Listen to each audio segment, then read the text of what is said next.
Of course, you will face pressure to compromise on things that matter most, perhaps even to trade virtue for the appearance of virtue.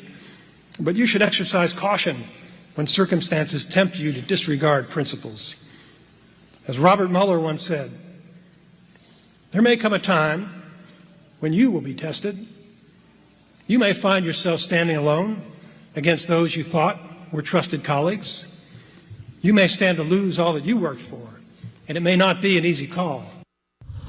Quoting Robert Mueller, what did you make of what he was trying to say? What was he trying to say, you think? Yeah, well, I think a little bit of projecting there, obviously talking about his own predicament. The one thing that's interesting with him is he talked about sometimes you might find yourself standing alone. I think he's certainly alone, but I don't think he's standing. I think the White House threw him under the bus where he remains.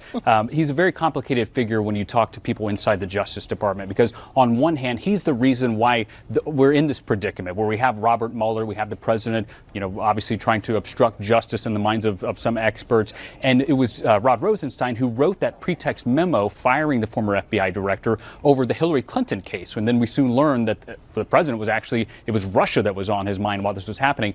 Rosenstein was complicit in that. So he talked to a lot of people inside DOJ who think that's unforgivable. That said, he has also been the person who essentially tried to stand as a shield protecting Robert Mueller after he was appointed. So very complicated figure. And I think that history will judge him in one of those two ways. I think it's too soon to determine how he goes down in the history books. Not standing, still thrown under the bus.